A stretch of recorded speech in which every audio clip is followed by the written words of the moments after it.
दिल में बस गई तस्वीर तेरी, दिल मेरा बन गया जागीर तेरी। दिल में बस गई तस्वीर तेरी, दिल मेरा बन गया जागीर तेरी। तू मेरा ठाकुर मैं हूँ पुजार, तू मेरा ठाकुर मैं तो पुजार। रिश्ता निभाना जरूर होगा, रिश्ता निभाना जरूर होगा। चलते चलते पहुँच न पाई, चलते चलते पहुँच न पाई। मेरी लगन का कसूर होगा, मेरी लगन का कसूर होगा। कई जन्मों से बुला रही हूँ, कई जन्मों से बुला रहा हूँ। कोई तो कारण जरूर होगा, कोई तो कारण जरूर होगा।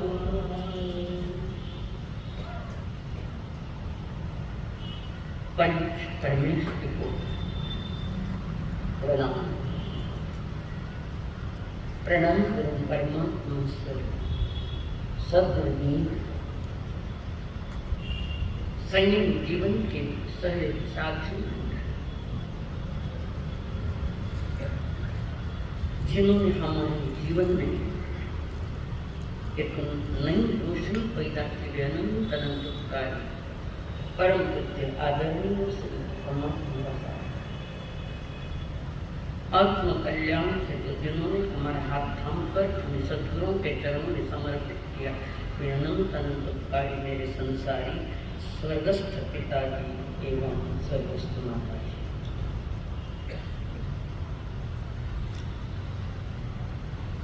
संसार का स्वरूप जानने के लिए आए वे देवम प्रिय,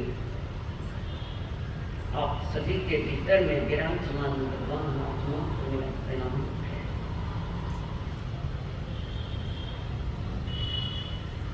भक्त अपने भगवान से कहकर एक सिद्धांत है इसमें, इस प्रार्थना में एक सिद्धांत है। कौन बतावे, कौन बतावेगा? कहते दीदी को है, हमें ढूंढता बैठो दीदी देख थोड़ी बेटी है, कोई तो कारण जरूर होगा, कोई कारण मेरा आपको आवाज दे रही हूँ, आवाज दे रहा हूँ, आपको मैं पुकार रहा हूँ, हृदय से पुकार रहा हूँ, कोई तो कारण जरूर। अनादि से चलता आया अभी मिलन नहीं, मिलन नहीं हुआ आपको हमारा, कोई न कोई कारण है। मेरे पुकारने के पीछे एक राज है, मेरे लिए सब कुछ आपको। जैसे भगवान महावीर को पुकार रहे गौतम स्वामी, क्यों? वो प्रभु के 1 मिनट के लिए छोड़ना नहीं चाहते। तो सिद्धांत है कि बिना कारण कोई कार्य नहीं होता, अच्छा हो चाहे बुरा, कोई भी कारण, उसके पीछे कोई न कोई राज है, कोई न कोई कारण है। इसको सिद्धांतों में कारण कार्य भाव कहते हैं। आप नहीं, हर कार्य के पीछे कारण रहा। आपने जब पधारिया, कोई तो कारण नहीं, आप सब यहाँ आए, कोई तो कारण बिना कारण के पागल तो नहीं। आने का कारण है कि परमात्मा की पावन वाणी सुने, पवित्र वाणी, और उस परमात्मा की कहानी के साथ मेरे जीवन की यात्रा जोड़ दो तो मेरा भी जीवन एक सुंदर नई कहानी बन सकता है, नई कथा बन सकती है। संपूर्ण प्रकृति का पाठशाला है परमात्मा।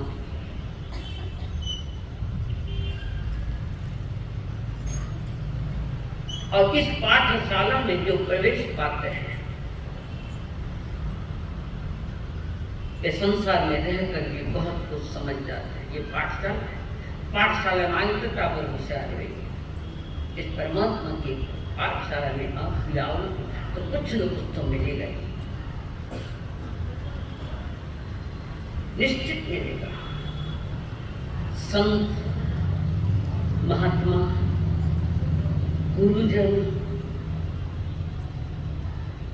जीवन दर्शन का मार्ग बता रहे हैं। बाहर की गलियों को तो अनंत बार गए, अनंत बार पर जीवन का दर्शन नहीं पाया। और जिसको जीवन का दर्शन के सही जीवन क्या है, जीवन का दर्शन जिन्हें प्राप्त करना है वो परमात्मा की पाठशाला में प्रवेश पा ले।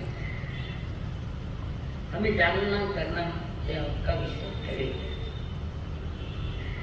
परमात्मा की पाठशाला में प्रवेश पाने के बाद हमारी दृष्टियां, हमारा मन कहाँ भटकता है, कहाँ का दिखता है, क्या दिखता है। हमारा मन, हमारे आंखें कहीं और गड़ी हुई रहती है। इसलिए पाठशाला में आकर भी कुछ समझ नहीं पाएगा और कुछ प्राप्त नहीं करेगा। कईयों को तो पता ही नहीं पाठशाला चालू हो गई है या न, या इस पाठशाला में धर्म की कथाएं सुनाई जाती है। यम, नियम, साधना, समाधि, उसकी मंजिल की सीढ़ियां जहां सुनने को मिलती, समझने को प्रभु की पाठशाला में मिलती है। और हमारा मन कहीं और दूर दूर हो सकता है, बैठे अमेरिका चला गया है। मन की गति बड़ी तीव्र गति है, तो मन से कहीं भी पहुंच सकता है। मन से भी पहुंचता है तो जगत की चीजों के पीछे, पुद्गलों के पीछे पागल बनकर वहां पहुंचता है। कभी मन से परमात्मा की प्रार्थना में जुड़ जाओ। एक एक रोइन से की गई प्रार्थना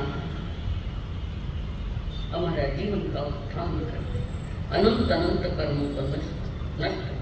प्रार्थना भी कोई सामान्य चीज है। और कई लोग ऐसे हैं कि वो कुछ ना आना चाहते, ना सुनना चाहते, ना स्वीकारना चाहते, ना गुरुजनों के पास आते हैं, न ज्ञानियों के पास पहुंचते हैं। चार शरण नहीं पूछते,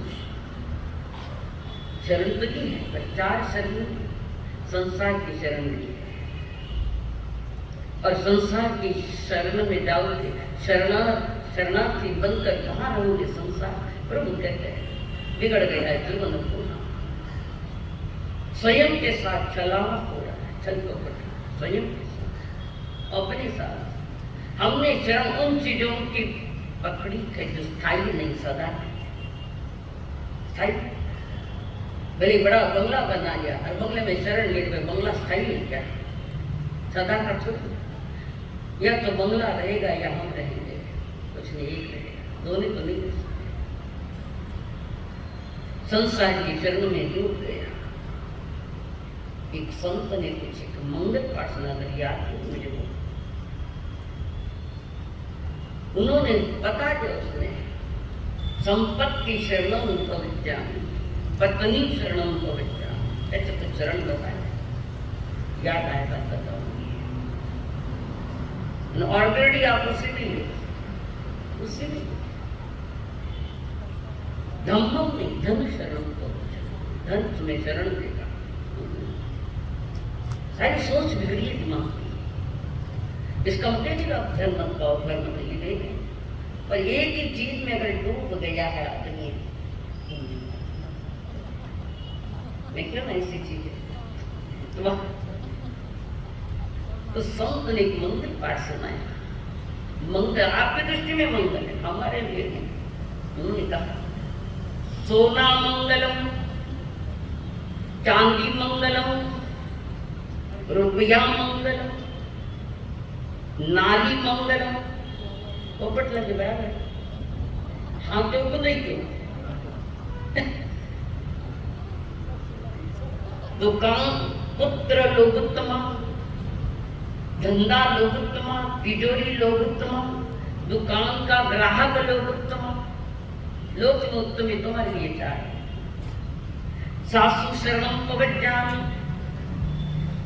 ससुरा शरणम पवज्जामि, साला साली उत्तम शरणम पवज्जामि। भाईजान ने पूछी तो साला साली इनकम टैक्स ऑफिसर का शरणा, रिश्वतखोरों का शरणा, काला नाला का सोना शरणा, दोनों है। हाँ बोलो ना, वो है इसका मतलब काला पानी का शरणा आपने दिया है। ये सब शरणा, सुख करना और न शरणा को, ये सब शरणा जो आदरे तो अक्षय धनवान हो। और फिर उसके पीछे आपको वो भी चाहिए अंगुष्ठी।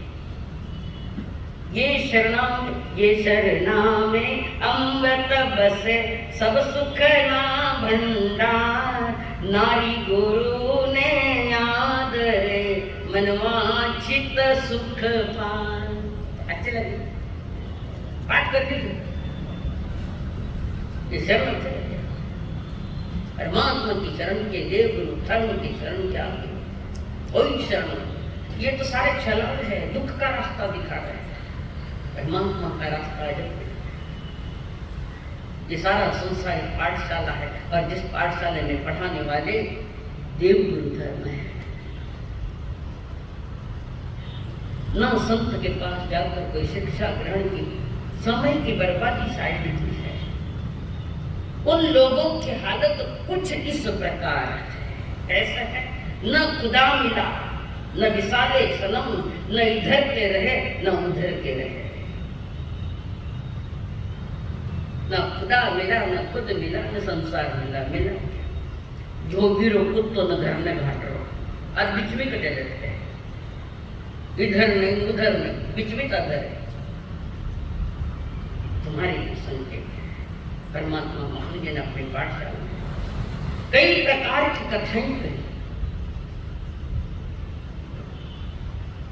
उसी बात को लेकर प्रभु ने कहा कि श्रावक के लिए जो 21 गुण थे, उस गुण की अगली कड़ी में आती है सत्कथी बनो, सत्य कथा, जिसे राजा हरिश्चंद्र जी कहते हो ना, सत्य। सब कुछ सहज क्या, पर सत्य नहीं छोड़ा। सत्यवादी हरिश्चंद्र कथे वो सत्यवादी। परमात्मा महावीर जी ने अलग अलग कथाएं कही, सब कथाएं हैं, जिसमें प्रतिक्रमण पे तो 4 प्रकार की कथाएं आती है। भक्त कथा, पुरुष कथा, देश कथा, राज कथा। ये संसार की कथाएं हैं, और जो संसार में खींचती है। स्त्री कथा, पुरुष को स्त्री कथा नहीं करना, स्त्री को पुरुष कथा नहीं करना। ये स्त्री कथा क्या कहती है? 2 विरोधी तत्व है, स्त्री और पुरुष। और जब स्त्री कथा या पुरुष कथा रसीली कही जाए तो 2 का आकर्षण बढ़ जाता है, स्त्री और पुरुष का। 5 इंद्रियों के विषयों का आकर्षण बढ़ जाता है। पुरुष स्त्री के रूप लावण्य की बात रखे, श्रृंगार के अंगोपांगों के संबंधी श्रृंगार की बातें जो करे, चाहे वो पुरुष हो चाहे स्त्री हो, स्त्री के लिए पुरुष और पुरुष के लिए स्त्री, श्रृंगार की चर्चा करता है। शरीर को इतना सजाता है कि पुरुष डरे, आप घड़ाई चौका सुंदर दिख रहा। और किसको सुंदर बनाया? परमात्मा ने। इसको तो सुंदर की बात नहीं, तो चमड़े को सजाया, अनंत की बात सजाई, पहली बात अनंत। किसी ने स्त्री कथा में रस लिया तो किसी ने पुरुष कथा में रस लिया। और ये स्त्री कथा या पुरुष कथा करके तार संसार में तूफान उठे हुए हैं। कोई जाति कुल का पता नहीं, लव मैरिज हो गया, भाग गए, थोड़ा दिन टिके, वापस आ गए, डिवोर्स मांग रहा है, कोई मार देता है। ये श्रृंगारी कथाएं हैं, कर्म बंधन का कारण है। इस मंच से हम भी कभी कभी श्रृंगारी कथाएं करते हैं और उसमें से हमें तत्व बताना। श्रृंगारी का जो कथा है उसमें से परमात्मा के सिद्धांत बताना चाहते हैं। सिद्धांत तो बताया, पर एक उपवास का प्रायश्चित भी देना पड़ता है, पर श्रृंगार की भाषा है। कानून तो ये सम्मान से भ्रष्ट हो जाता है, अपने विपरीत का आकर्षण लेकर रास्ता चूक जाता है। रमा और राम का कोई मेल तो नहीं है, रमा और राम का मेल नहीं है। रमा राम को भुला दे रहे, रमा है स्त्री, रमा राम को भुला दे रहे। तेरे भीतर में जो राम बैठा है, बाहर के राम भी समझ में नहीं आए तो भीतर के पद राम समझ में आए। और जिस रमा में जो डूब गया है वो काम चित्र, काम कथा ये पढ़ता है, ये सुनता है,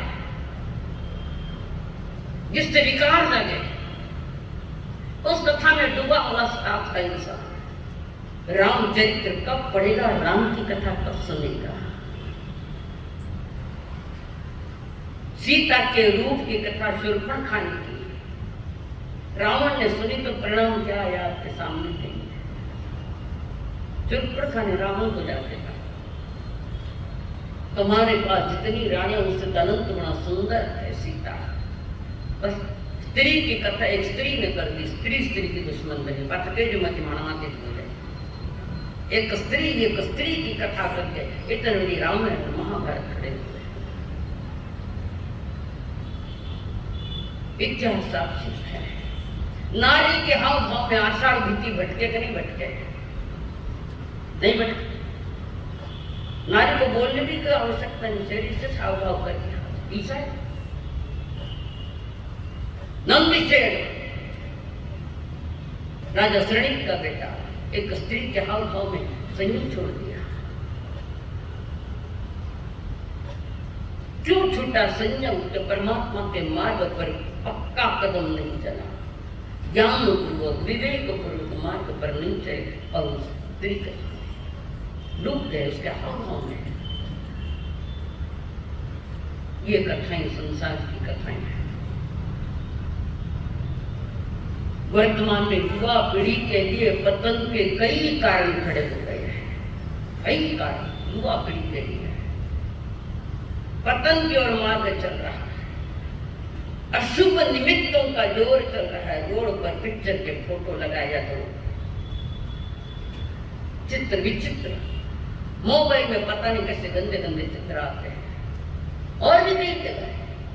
फिर एक बार और बताऊंगा, अजंता एलोरा लीनिया जब देखने जाते हैं, लगभग मेरे हिसाब से 700-800 वर्ष शायद पुराना है, शायद उससे भी हो सकता है ज्यादा।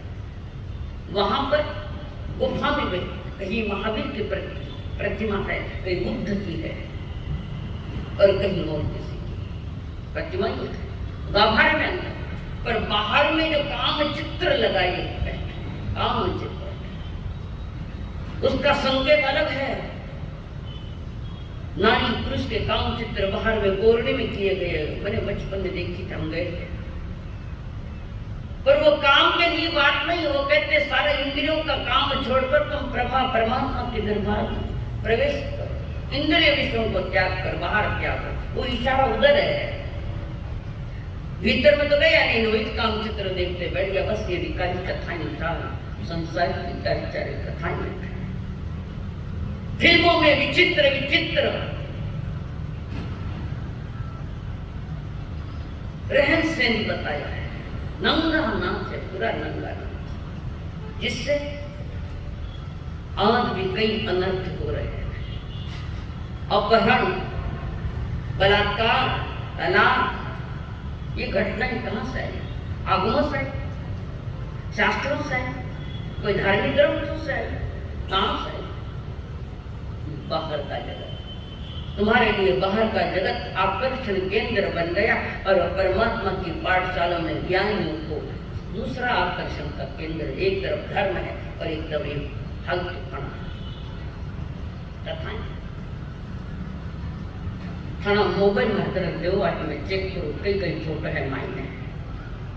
तुम्हारे मोबाइल में कैसे कैसे फोटो है, या तुम्हारी लड़कियों के मोबाइल में, तुमको बता मत मोबाइल डालने 5 साल के खोलो तुम्हारा मोबाइल, कौन से चित्र है। देखने में भी शर्म आएगी ऐसे चित्र। और जिसकी नई सगाई है उनका तो मोबाइल जरूर चेक करना, जरूर चेक करना, क्या मिलेगा तुम्हें।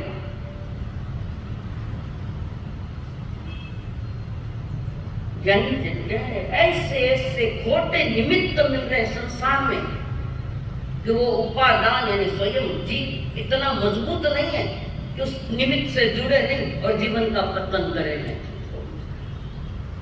जीवन के विकास के लिए आवश्यक है उत्तम पुरुषों के निमित्त चाहिए हमको, महापुरुषों के चित्र चाहिए घर में।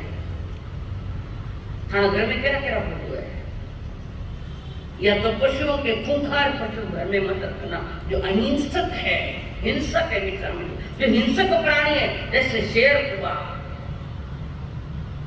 टाइगर हुआ, उसके साथ महाभारत की जो रथ में बैठकर कृष्ण चल रहे वो फोटे घर में रखना मत। महाभारत उसी से हो रहा है, वे परमाणु भी हम पर असर करते हैं। ये सारी घटनाएं जो है ये चित्रों को देख देख कर मन पागल बन गया और आज इसमें डूब गया। छोटे छोटे बच्चे भी इसमें डूब गए। छोटी उम्र में बच्चे पतन की ओर जा रहे थे तो युवाओं के ख्याल और दिख रहा है। प्रभु ब्रह्मांड है, स्त्री कथा से पुरुष दूर रहे, पुरुष कथा से स्त्री दूर रहे। दूसरी है भोजन कथा, जिनके लिए भोजन ही जीवन का अंग बन गया है, जिनके लिए खाना खाना खाना, रात देखे नहीं, दिन देखे नहीं, भक्ष देखे नहीं, अभक्ष देखे नहीं, स्थान देखे नहीं, साथ में कौन देखे नहीं, और सिर्फ खाना जिसका लक्ष्य है उसके बाद भक्ष अभक्ष का कोई विवेक नहीं होगा, निश्चित।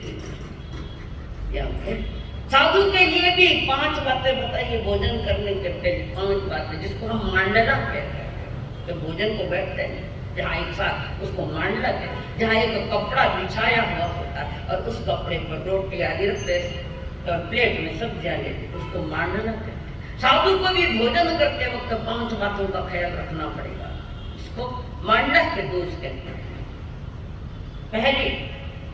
पहला ध्यान रखना पड़ेगा भोजन की निंदा या प्रशंसा नहीं करना। इसमें हम लोग बहुत बिगड़ गए हैं। अच्छे बुरे की प्रशंसा नहीं करना थोड़े सा अगर हम लोगों को सुनना है। अनादि के संस्कारों को तोड़ने के लिए बहुत पुरुषार्थ और परमात्मा की वाणी का विवेक रखना पड़ेगा। एक और भोजन की निंदा प्रशंसा करिए तो अंगार दोष लगता है, अंगार दोष। दूसरी बात है निर्दोष भोजन करे, प्राशुभ आहार नियम से मिला हुआ निर्दोष भोजन करे।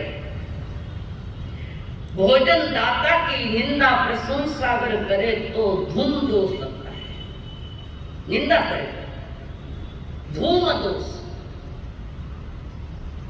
तीसरा स्वाद बढ़ाने के लिए मिलावट करना, गट्टो चौको को बड़े थोड़े अचार नाप करो ठेस 2 द्रव्य अलग चुना में 2 हो गए।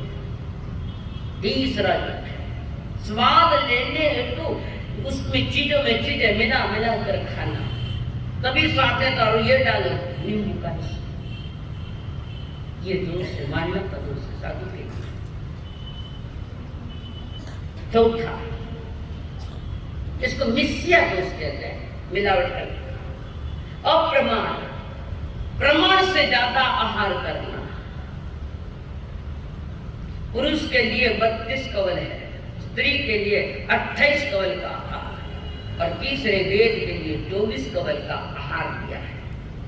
पुरुष के लिए 32 दे तो 30 कवल लेना, 32 नहीं, थोड़ा कम करो प्रमाण में, और प्रमाण से आहार करो। जो पुरुषों के लिए जितना दिया उसमें कटौती करो, चाहे 1 कवल करो, 2 कवल करो या 4 कवल करो, तुम्हारा विषय है।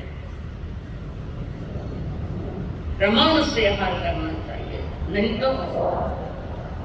तो क्या होगा, प्रमाद आएगा, प्रमाद। और 5वां क्या है, बिना कारण भोजन नहीं करना साधु को, जिसको अकारण दोष कहते हैं। अकारण, बिना कारण दोष जब कभी भी खाना साधु के लिए नहीं। जमाने में एक बार ही गोचरी का विधान था, अतीत में एक ही बार भोजन और एक ही बार पानी था, जिसको एकल खाना कहते हैं। जमाने साधुओं के लिए ये चर्चा आज दिगंबर में सुरक्षित है, बाकी कहीं सुरक्षित नहीं, खत्म हो गई सब। गोचरी के लिए जाते वक्त अभिग्रह का भी विषय था पहले, एक अभिग्रह कि मेरी अभिग्रह ने प्रतिज्ञा, मैंने जो प्रतिज्ञा की उस अनुसार आहार मिले तो लेना, नहीं तो नहीं लेना। ये भी सुरक्षा आज दिगंबरों में। इन कथाओं के साथ परमात्मा ने 4 प्रकार की धर्म कथाएं भी करी है, कर्म कथाएं भी बताई, धर्म कथाएं भी करी है। कौन सी धर्म कथा देखा जी?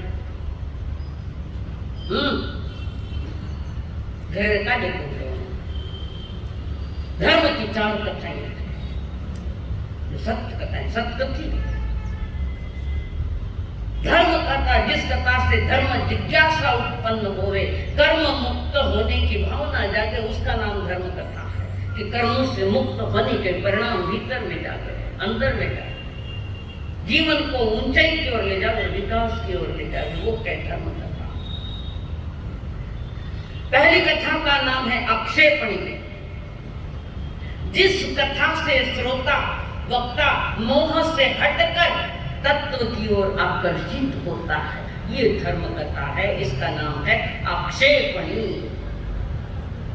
समझ में आ गई? थोड़ी ये बातें भी बताना जरूर। आक्षेपणी कथा, जिस कथा को सुनकर संसार की बातें बाजू में छोड़कर तत्व जिज्ञासा जाके तत्व को जानने के तैयार, तो कितना जागे? कौन से धर्म कथा में प्रवेश पाया, एक तो बताओ। दूसरी जो कथा है विक्षेपणी, श्रोताओं को पूर्व मार्ग से हटाकर सन्मार्ग में लाने के लिए जो कथाएं की जाती है, उन्मार्ग गलत मार्ग में गए हुए व्यक्ति को सन्मार्ग में लाने के लिए जो कथाएं करी जाती है, वो जो सिद्धांत, स्व सिद्धांत और पर सिद्धांत बताई जाते हैं, उसका नाम है विक्षेपणी कथा। आगे जो कथा है संवेदनी, संवेदनी कथा, जिस कथा के द्वारा वक्ता और श्रोता के हृदय में वैराग्य उत्पन्न करे, वैराग्य आवे अंदर, वो कथा। संतों का वैराग्य अंदर में बढ़ता जाए और दूसरे गिरे हुए उनके भीतर में वैराग्य पैदा हो, वो है संवेदनी कथा। निर्वेदनी कथा चौथी, संसार में किए कर्मों का फल संसार में भोगना पड़ता है। संसार में कर्म किए तो संसार में भोगना पड़ेगा। कितना बड़ा है संसार? अरे संसार कितना बड़ा है?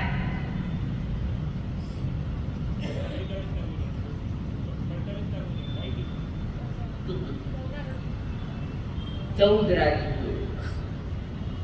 14 राज्य लोग जो वो संसार है, ऊपर देवगति नहीं है क्या? 4 गतियों का संसार, देवगति ऊपर है, नीचे नरक गति है।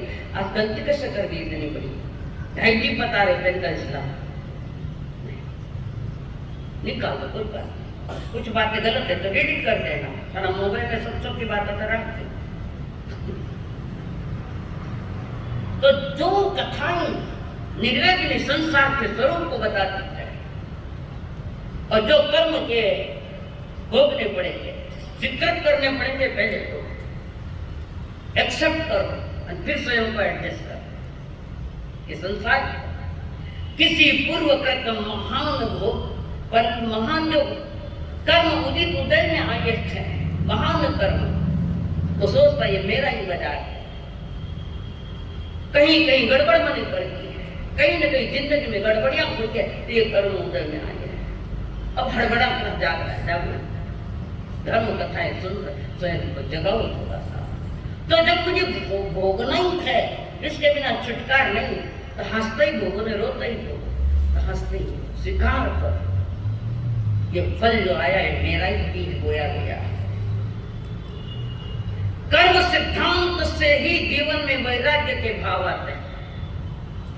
कर्म को जिसने समझ जाए कि कर्म का क्या क्या खेल है, जो आपको 2 महीने मैंने बताया था, कर्म सिद्धांत, कर्म क्या क्या करता है, अच्छा भी करता है, बुरा भी करता है।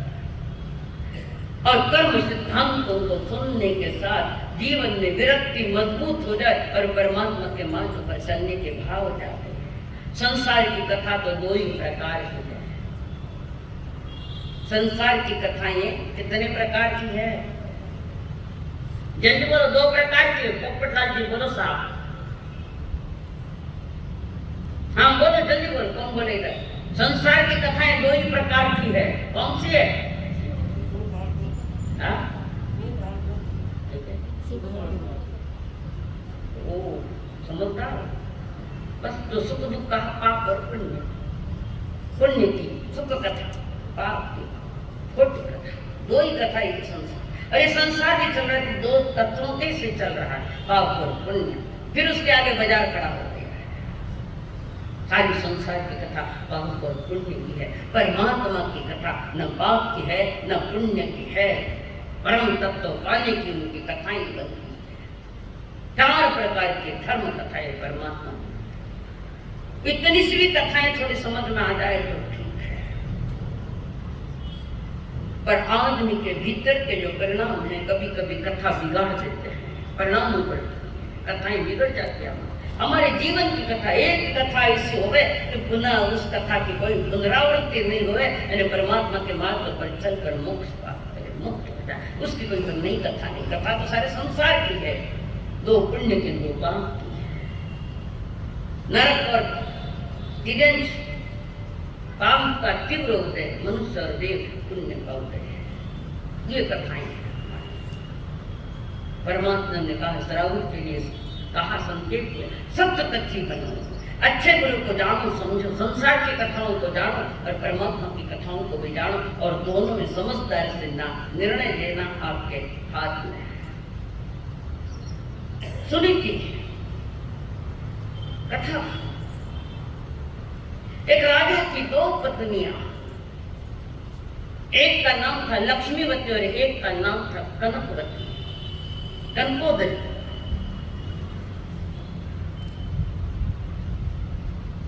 जो लक्ष्मीवती थी वो परमात्मा की प्रतिमा लेकर रात दिन उसकी भक्ति करती, उसकी पूजा करती, भक्ति में डूब जाती, अनुपम अंतर का आनंद लेती लक्ष्मीवती। परमात्मा के प्रतिमा को सुरक्षित रखती। महाराज में स्थानों पर से यहाँ प्रतिमा चाले, प्रतिमा चाले नहीं चाले। आओ मानव के बताओ, सिद्धांत था नहीं, सिद्धांत नहीं मालूम नहीं तो कैसे बोलोगे? स्थापना निक्षेप क्या है? ब्याह में सुपारी ने गणपति देखकर पूजा करी नहीं करी? गणपति बताकर सुपारी रखी, गणपति की स्थापना करो, ये स्थापना ही करो। ऐसे ही परमात्मा के इसमें भी है, जो वितराग प्रतिमा है वो उत्कृष्ट आलम है। मैं आपको इस बात की जानकारी दे रही हूँ। एक तरफ वितराग की प्रतिमा है योगी की, और एक तरफ भोगी की है। तो योगी की प्रतिमा देखकर आपके भीतर में कामराग जागे, कामराग जागे, भोग की बात आएगी। और दूसरी प्रतिमा देखो, दूसरी प्रतिमा देखो, उसको देखेगा तो संसार का भोग जागेगा कि नहीं जागेगा? परमात्मा की प्रतिमा जो है हमारे लिए वर्तमान में सर्वश्रेष्ठ आलम्बन है। कारण वे भी हमारी तरफ पहले थे। आज जिस स्थान पर मैं हूँ या आप हो, किसी जमाने में भगवान महावीर भी किसी स्थान पर थे, पुरुषार्थ किया, मोक्ष चले गए, वो बात अलग थी। तो लक्ष्मीवती के पास एक वितराग की प्रतिमा थी, उसके पास वो पूजा करके प्रार्थना। थिएटर में बैठकर माला नहीं कर सकता, तो मंदिर में बैठकर भी खोटी बातें नहीं करनी चाहिए। द्रव्य जीवन का उत्थान करना है तो द्रव्य क्षेत्र का भाव उत्कृष्ट होना चाहिए। और इसकी चर्चा चारों तरफ चली लक्ष्मीवती की, उसकी प्रशंसा लोग कर रहे हैं, कमाल की भक्ति है, कमाल का समर्पण परमात्मा के प्रति, और परमात्मा के गीत गाती है, परमात्मा पैर बंद करके गीत गाती। चर्चा करी ज्यादा हो जाए, प्रशंसा किसी की ज्यादा हो जाए तो नारी जाति में एक दुर्गुण है, ईर्ष्या। पुरुष में है प्रत्येक नारी ईर्ष्या। रामायण क्यों हुआ? वो मंथराज बेटी पुरुष हो गए बेटे। द्रौपदी कौन थी? क्यों महाभारत खड़ी हुई? नारी ने अपनी बात ठीक से समझी नहीं, ठीक से समझदार सही ढंग से चले, अगला जन्म पुरुष का होगा नहीं। तो वहां पर वो कनकोदरी जो दूसरी पत्नी की सौत थी, उसकी लक्ष्मी थी, उसकी प्रशंसा फली को चारों तरफ लोग करे, इसके मन में ईर्ष्या जाती, लोग इसके ही गीत गाते हैं, लोग इसके ही रात दिन कहते हैं, इसके बारे में ही बोलते हैं।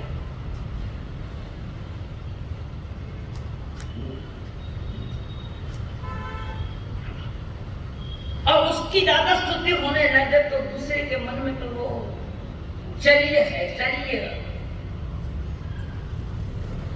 3 प्रकार का शल्य है, माया शल्य, खतरनाक, और उसने मायाचारी की। कनकोदरी ने माया और देख लिया कि मेरी सौ इधर उधर किधर गई, अंदर जाकर वो प्रतिमा उठा न रहे बांसुर न बजे बांसुरी, ईर्ष्या किया करो। उसकी प्रशंसा सुनकर ये सहन नहीं कर पाई कनकोदरी, और उन्होंने वो प्रतिमा को इधर लक्ष्मीवती इधर उधर गई, जो वो प्रतिमा उठा ली और कचरा कुंडी बना दी। परमात्मा के प्रति मैं स्थापना निक्षेप समझना तो उसमें बताऊंगी, कभी विरोध नहीं किया था। हाँ, इतनी बात जरूर है कि परमात्मा के प्रतिमा का श्रृंगार करना, फूल लगाना, अभिषेक करना, यह हमारे मान्य है। वो प्रतिमा सिर्फ ध्यान का आलम्बन है। वितराग प्रतिमा मंदिर की ध्यान का आलम्बन है कि वे ध्यान में हमारे देखो परमात्मा की जो भी प्रतिमा ध्यान है, या तो खड़गासन खड़े खड़े ध्यान किया, ये ध्यान कहाँ भी देखो, जिन मार्ग की जो भी वितराग प्रतिमाएं है वो सारे के सारे ध्यान की है, आशीर्वाद की नहीं है। ये आशीर्वाद पर धर्म नहीं है। ये वितराग का मार्ग उस स्वरूप को देखकर अपने स्वरूप की याद दिलाता है, मेरा भी स्वरूप ऐसा है, उसके लिए वो कही है। मुक्ति देख कर एक जाते स्मरण गया, ये तो वितराग की प्रतिमा है, नहीं हुआ। आज कुमार के पास क्या आया था? अभय कुमार ने भेजा तो मुख्यमंत्री का आसन, ये चीज पूजन, ये चीज आई अनार्य देश में, और उसको देखकर मेरा दोस्त ऐसे वैसे तो कुछ भेद नहीं सकता, कोई न कोई राज है। भूला मुक्ति कैसे लगाना, आप भी घनादारा ने मालूम नहीं, गड़ा में पहन ले मुक्ति, ये तो गड़ा में पहन ले तो मत नाक में तरफ देना, भूटी लाना। कारण कभी समझा नहीं, कभी देखा नहीं, कभी किया नहीं, तो पर आर्य कुमार उसको बार बार देखकर ये कहीं कभी देखा, और उसमें जाति स्मरण किया, जड़ का तो महान उपकार है, पर उस जड़ का दुरुपयोग किया तो गया जन्म, सदुपयोग करके इस जड़ का बड़ा उपकार है। और उसने वो कचरा कुंडी में ईर्ष्या की आग महा भयानक जलता ही रहता है औरों के दुख से, जलता ही रहता है औरों के दुख से, जलता ही रहता है औरों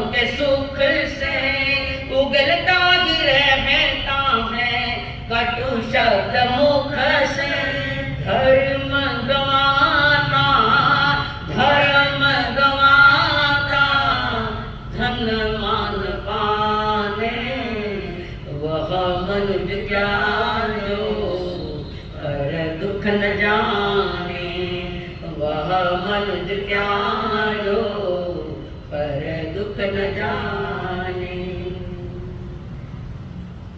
वो मनुष्य क्या है? औरों को दुखों को नहीं जाना। भले हम कहते हम मनुष्य भाव वाले मनुष्य है, पर मनुष्य के पास ये है तो मनुष्य किस बात का है?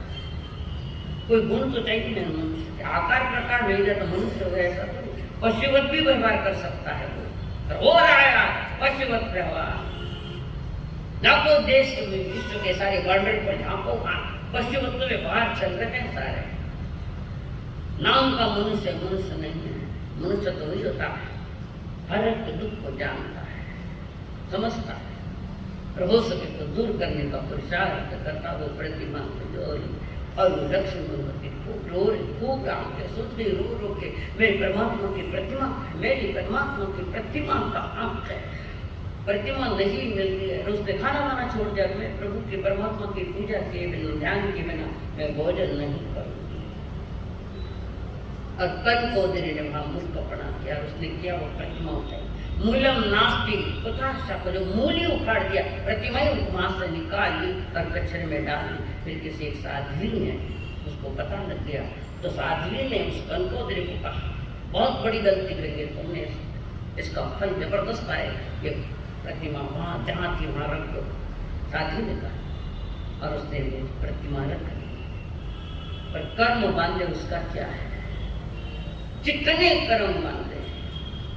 वही कंकोदरी वहां से आयुष्य पूरा करके अंजना सती बनी। पति का वियोग सहन करना पड़ा।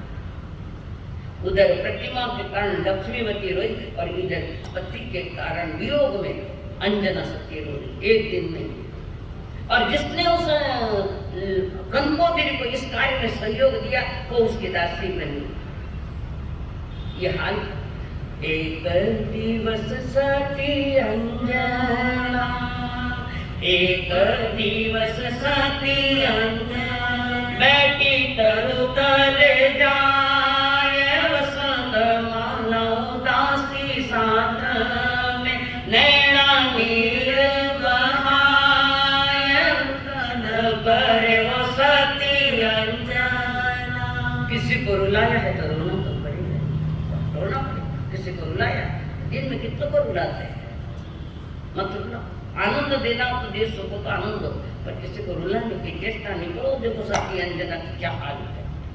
कुछ भी निमित्त बना पूर्व भव का कर्म होता है, रो मत, तेरा ही कर्म उदय है, अब तूने ये किया। वही अंजना सती अपने पति के वियोग में कितने वर्ष रही? 22 वर्ष रही। पति का वियोग 22 वर्ष तक सहना पड़ा। और जब सत्कर्म सामने आ गया, सुबह उदय में आ गया तो पुनः पवन जी मिले, और वो पवन जी मिले और उसमें हनुमान जी का जन्म। महान शक्तिशाली ज्ञानी कहते तू सत्य हो तो क्या करूं, तेरा कर्म तो तेरा ही कमाया चल। सत्यों को नहीं छुड़ा, तीर्थंकर नहीं छूटे। कौन छूटा है इससे? कोई नहीं छूटा, भले आग में सिद्ध है, छूटे। ये ईर्ष्या की आगे भयानक आग में हर जीव जल रहा है। भगवती सूत्र कहता है कि संसार महाभयानक आग है, अंगारा, अक्तिवा भक्तिवा, भगवती नहीं बनी। ऐसा संसार भयानक। संसार में रहो पर संसार भीतर में मत बताओ। तुम्हारी दुकान है, हमारा पैसा ने, हमारा घर, हमारे लुगाया माना टाकर, कौन किसका पद हुआ है? इतनी लाइन पर भी गौर कर लो तो थोड़ा थोड़ा परिवर्तन आते हुए देर नहीं लगे। अंतरंग परिणामों से इस पर गौर को, मैं क्या था, क्या हूं, आगे क्या बनूंगा, कौन सी दिशा है मेरी और किस दिशा में मेरी दुर्दशा है, मुझे कौन सी दिशा में कदम रखना चाहिए, इसका चिंतन परमात्मा महावीर जी कहते हैं। धर्म कथा को संसार की कथा में रखो। जैसे स्त्री कथा पुरुष के लिए स्त्री कथा, स्त्री के लिए पुरुष कथा, देश कथा, संपूर्ण देश की कथा करना। अब वो कथा तो राग द्वेष की कथा है सब। पुरुष कथा, भक्त कथा, भोजन की कथाएं। और भोजन की कथा तो उस दिन घनी आता है। जिस दिन संवत्सरी लेवे खायड़ो की कोई कितना भोजन याद करो। भक्त कथा, पुरुष कथा, देश कथा और राज कथा। राज कथा यानी प्रांतीय कथा, जैसे महाराष्ट्र, गुजरात, जो छोटे छोटे ये कथाएं, इन कथाओं में डूबा हुआ इंसान धर्म कथा से दूर है।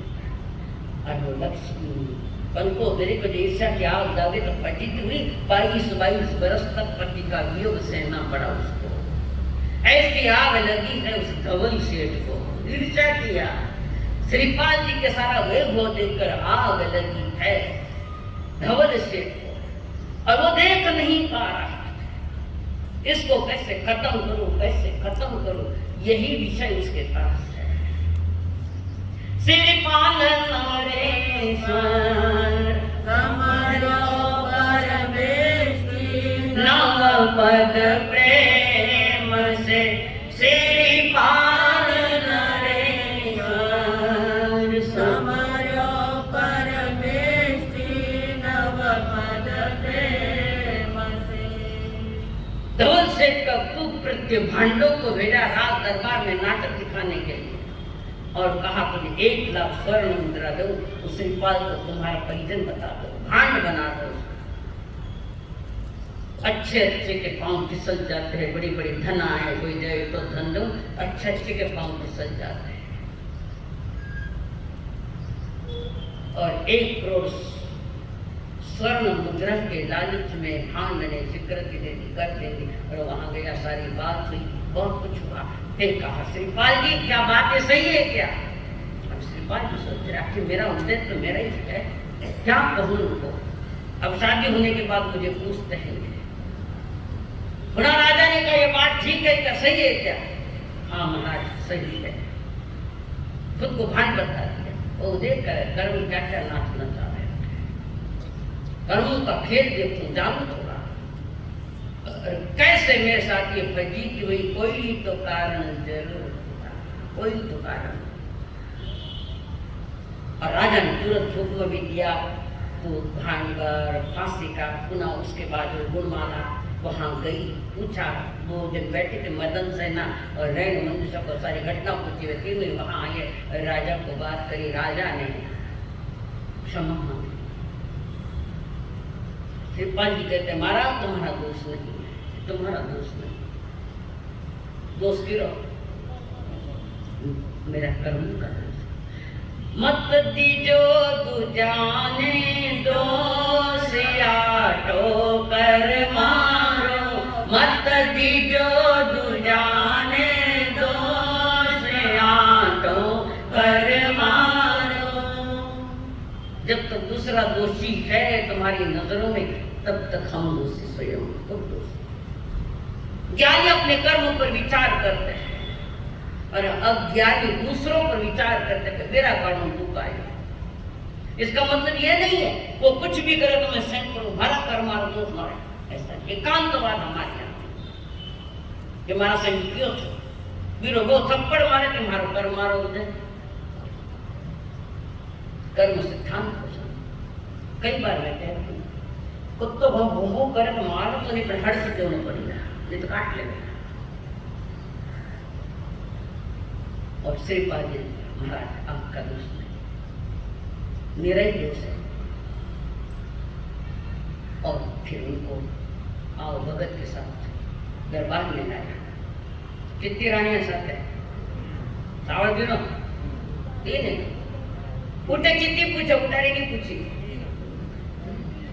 वहां 3 रानियां हैं, मदन सेना, रानी मंजूषा और तीसरी गुणमाला, इस राजा की रानी। और भांडों को खुला रहा, उसने सारा फटका। हमने नहीं किया, उद्धव से हमको 1 लाख स्वर्ण मुद्रा की बात रखी।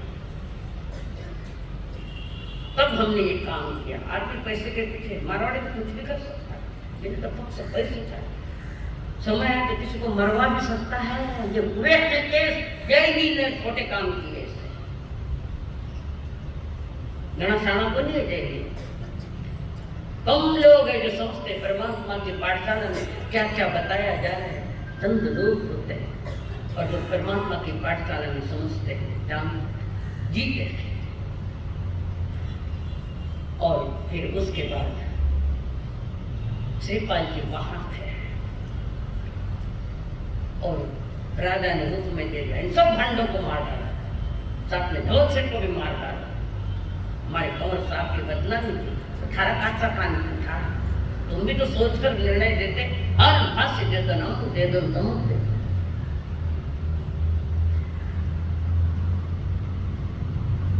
और उसके बाद अब भी धवल सेठ की अंदर की इच्छा नहीं, उनको भी मारने की बात रखी तो श्रीपाल जी ने कहा ये मेरे धर्म के पिता है, धर्म का रास्ता नहीं छोड़ा, उबड़ खाबड़ रास्ते में आदमी जा रहा है, सीधा राजमार्ग परमात्मा का मार्ग है, उस तरफ नहीं जा रहा है। और उसके बाद सुमत मित्र ने कहा सेठ जी कितनी बार तुम्हें बचाया, मौत के मुंह से भी तुम्हें बचाया, फिर भी तुम श्रीपाल जी के लिए ऐसा क्यों कर रहे हैं? वो भले अपकारी है पर तुम उपकार करो, तुम महान श्रीपाल जी। सुमत मित्र ने कहा कि धोल ये क्या है, कितनी बार तुम्हें बचाया, मौत के मुंह से बाहर निकाला। और श्रीपाल जी ने मना कर दिया, मेरे धर्म के बाप इनको भी छोड़ दो, सबको छोड़ दिया। ये उत्तम पुरुषों की ध्यान साधना है, उत्तम पुरुषों का ज्ञान, उत्तम पुरुषों की ये सोच है। अब ये तीनों ही पत्नियां सप्त खंड के महल में बातें कर रहे, तीनों पत्नियां श्रीपाल जी के अतीत की सारी कहानियां, संसार की कहानी तो है क्या संसार में कहानियां, कितनी कहानियां हुई, एक एक जीव की अनंत अनंत कहानियां, और हर कहानी बदलती हुई, और कहानियां करते जीवन की जीव की हानि को पुनः सिखा रहे, समझा रहे। वो तीनों पत्नियों के साथ बैठे अपना अतीत बात के सारे एक दूसरे को सुना है, क्या हुआ, कैसे हुआ, सारी बात। और धवल जी को पता लगा कि सप्त खंड में श्रीपाल जी और उनकी पत्नी के साथ तो उन्होंने जो उनका महल था उसके पिछवाड़े से सोचा कि एक रस्सी बांध कर ऊपर चढ़ जाऊं और अंदर जाके मार डालूं। एक रस्सी लगाई और रस्सी पर पकड़ कर चढ़ रहा है, हाथ में तलवार साथ में है, मारने की रस्सी पर चढ़ने की पुरुषार्थ काफी चढ़ गया, लगभग 12 ना रस्सी पर चढ़ गया, थोड़ा ही रहा था, सप्तखंड पांव रस्सी से फिसला, ठेठ नीचे धरती पर आया और वो तलवार उसी के पेट में गई, वही मर गया। पापी के दोनों लोग कभी दुखमय थे। पीछे अपने महल के पीछे वो पड़ा है, श्रीपाल पेट में गिरकर सवेरे सवेरे दिन निकला, लोगों ने आकर कहा, जवाई रात को कहा, महाराज तुम्हारा धर्म का पिता पीछे उसकी लाश पड़ी है, तो भी दौड़े दौड़े दिखा, लाश तो पीछे है। अपनी मूर्खता भरा व्यवहार आखिर मौत के घाट उसको उतार दिया। और जैसे श्रीपाल जी ने सवेरे देखी, सवेरे देखा तो उसका सम्मान पूर्वक अंतिम क्रिया कर, सबको कहा सम्मान पूर्वक उसकी अंतिम, जो स्वयं सम्माननीय हो गया है वो औरों को भी सम्मान देगा, पर सम्माननीय बनना पड़ेगा कि प्रभु की पाठशाला में सम्माननीय बनो। और वो धवल मांस आयुष्य पूरा करके है सातवी नगर कौन बैठे, कौन बैठा कह रही कर में इंतजार में। और वहां से मरने के बाद उसका सुतक किया, जो तेराम के जानने के करना सकते हैं उन्होंने। क्रूर कर्म ने तत्काल फल दे दिया, तत्काल। कई कर्म ऐसे होते हैं जो तत्काल फल जाते हैं, ज्यादा समय नहीं है। शुरू में बताया 3 प्रकार के कर्म होते हैं, क्रियमाण कर्म, प्रारब्ध कर्म और तीसरा संचित कर्म। क्रियमाण कर्म है फौरन फल गया, फल मिल गया नीचे भी। अब वो स्वर्ग शासक को भोग रहे हैं श्रीपाल पत्नी के साथ चल रहा है। और उसके बाद एक दिन बगीचे में सैर करने के लिए मेलों में बैठ कर थक गए, 4 दीवार तो चला बगीचा में जाकर बैठे, सैर करके आ गए। और श्रीपाल जी बगीचे में बैठे हैं, कई लोग उनको देख रहे हैं कि ये कौन है, इस नगरी के तो नहीं, इतना लावण्य सुंदर रूप है, प्रशांत चेहरे पर शांति छाई हुई है, मुस्कुराता हुआ चेहरा इनका है कौन, समझ में। कई लोग आए, देखे, पूछा किसी ने नहीं, है देखे। उसी बीच एक सार्थबाई कुंवर जी के पास आई, श्रीपाल जी के पास सार्थबाई, और उनको भेंट ना किया और कुंवर से पूछा, कुंवर श्रीपाल जी से पूछा, कोई आश्चर्य करी बात पर सार्थबाई ने कह दिया, श्रीपाल जी को हम काशी नगरी से आए हैं। सार्थबाई ने कहा, उसको पूछा, आप लोग परिचय करिए, आप कहाँ से पधारिया। ये लाइन थे, बोलो बोला कि कर बोलो बोलो थे, बोले या नहीं, आप कहाँ से पधारिया, पधार है कि खानदानिया अच्छा आप पधारे तो कोई कारण तो होगा जो यहाँ आए। हम काशी नगरी से आए, उनको भी जा रहे थे, एक अनोखी बात आपने क्या बनाया, कुंवर साहब आपने सुनो ने वास्तव में आके आए तो आप सुनो हमारी बात। यहाँ से कंको द्वीप यहाँ से 400 योजन दूर है, 400 कोस दूर है, 1200 किलोमीटर, एक कोस 3 किलोमीटर। यहाँ से 400 योजन दूर कुंडलपुर नाम का एक नगर है, और मकर के तो राजा की रानी पटरन कपूर तिलक युगल पुत्र के बाद इस रानी ने 2 कन्याओं को जन्म दिया, एक पुत्र के बाद 2 कन्या, 3 अपत्य है इस राजा को, 3 बच्चे हैं, जिसमें 2 कन्याएं और एक लड़का। अति सुंदर वह लड़की, अति सुंदर, बस जैसे कोई 32 लक्षणों से सहित है, ऐसे सुंदर जैसे कोई देवलोक की परी आई है, रूप में महान है, दांत भी अनार के दाने के समान, दांत सारा सौंदर्य उसी पर ही उंडे लाते जैसे, रूप रमणा अत्यंत सुंदर, और 64 कला में विद्वान है, आवाज तो दुनिया में तोड़ नहीं, ऐसी उसकी सुंदर आवाज जिसको गर्भ में देखे, कौन सी प्रकार की है सुंदर आवाज, शुभ स्वर, स्वर शुभ स्वर नामकरण के प्रकार, और वो इतनी सुंदर है, इसके स्वयंवर की रचना हो रही है।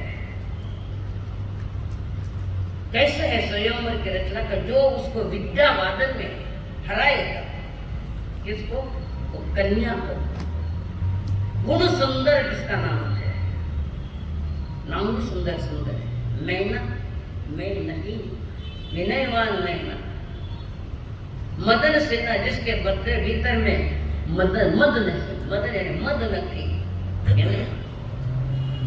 रैन मंजूषा, सर्वांग सुंदर।